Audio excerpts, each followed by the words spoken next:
میرے آقا اعلیٰ حضرت رحمۃ اللہ علیہ کی خدمت میں کوئی صاحب کچھ شیرینی لائے تھے کہ غوث پاک کی نیاز فاتحہ پڑھ دیں.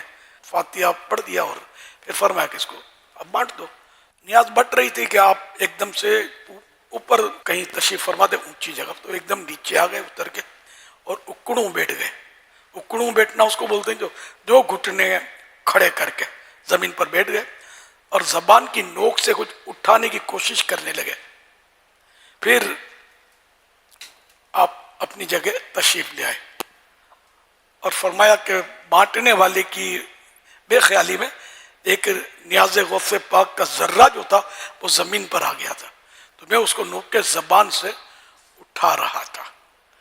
تو لوگوں کے دلوں میں جو حاضرین تھے غوث پاک کی عظمت اور بڑھ گئی کہ سبحان اللہ، جن کا نام جس چیز پر آ گیا اس کی اتنی عظمت ہو گئی اس شے کی کہ ایک اللہ کا ولی نوک کے زبان سے اس کو اٹھا رہا ہے.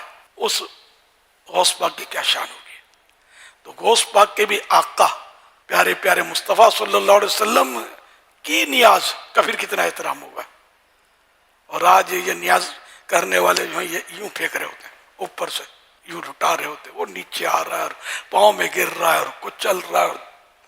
توبہ توبہ توبہ استغفر اللہ. اتنی نیاز کی بے حرمتی اور وہ ضائع ہو رہا ہوتا ہے. ضائع کرنا کسی بھی مال کو یہ ویسے ہی حرام ہے. تو اب نیاز کا اور سرکار کی نیاز کا تو احترام زیادہ ہونا چاہیے. تو اس لیے جو ٹرکیں بھر بھر کے تقسیم کر رہے ہوتے ہیں ان کو چاہیے کہ بے شک بانٹیں، ایک نہیں 12 ٹرک بھر کے نکالیں، لیکن لوگوں کے ہاتھ میں دیں.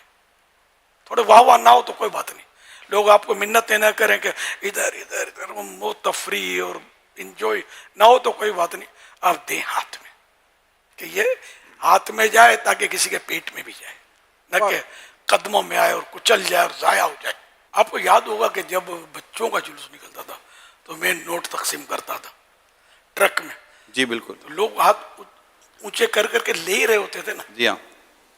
تو یہ نیاز بھی اگر ٹرک میں کھڑے کھڑے یوں کر کے دیں گے تو دیں گے، لوگ لے ہی لیں گے. لے لیں گے. اب یہ پھینکنا اب اپنے کو مزہ آتا ہے اس کا کیا پھینکنے میں. جلوس کا تقدس بھی برقرار رکھیں، اس میں کوئی گناہ واری حرکت نہ ہو. جلوس میں چلنے کا انداز بھی مہذب ہونا چاہیے، نہ کہ لوگ اس طرح آپ کے چلنے کے انداز کو اس طرح لیں کہ اس کی پھر ویڈیو بنائے، ویڈیو بنا کے دیکھو یہ جلوس میں کیا کر ہاں رہا یہ ہے. عاشقان رسول جا رہے ہیں پھدکتے ہوئے اچھلتے ہوئے. اب ہر طرح کا آدمی گھس جاتا ہے یار. لیکن ظاہر کہ عاشقان رسول سیریس بھی تو جلوس میں ہوتے ہیں نا. لیکن عموماً اسی کو پوائنٹ آؤٹ کرو، ہمیں چاہیے کہ ہم جلوس میں اپنا انداز اتنا مہذب اور اتنا شاندار رکھیں کہ مدینہ مدینہ ہو جائے. کسی کو موقع نہ ملے. درست فرمایا. اپنی آخرت کی فکر کرو. یہ تو اللہ کے پیارے نبی صلی اللہ علیہ وسلم کی یاد میں جلوس نکالا ہوا. مسجد میں جوتا چور نہیں گھس جاتے یار، تو جوتا چور کو لے کر ڈنکے بجاتے رہو کہ یہ مسجد میں ایسے لوگ ہوتے ہیں، مسجد والے ایسے ہوتے ہیں. ارے بھائی مسجد والا نہیں تھا، گھس گیا جیسے آپ گھس گئے. اور عاشقان رسول میں سے اگر کوئی ایسا نادان آ گیا ہے اور اچھل کود مچا رہا ہے تو اس کو وائرل کر رہے ہیں یار. آپ کا ہی تو مذہب ہے، آپ کا ہی تو دین ہے، تو یہ کیا کر رہے ہیں. تو ایسا ہو تو بھی آدمی عیب کو ڈھکے. عیب چھپانے کا حکم ہے، نہ کہ عیب اچھالنے میں کوئی فضیلت ہے. جلوس میلاد کی عظمت کو گھٹانے کی کوشش نہ کریں. یہ گھٹے گی نہیں عظمت، اس کو کوئی روکے گا بھی نہیں. کون روکے گا اس کو؟ یہ تو نکلتا چلا جائے گا جلوس انشاءاللہ. تو بڑا ہم تو یہی مطلب وہ ہوتا ہے اس نے ہر سال بڑھتا ہی ہے جلوس.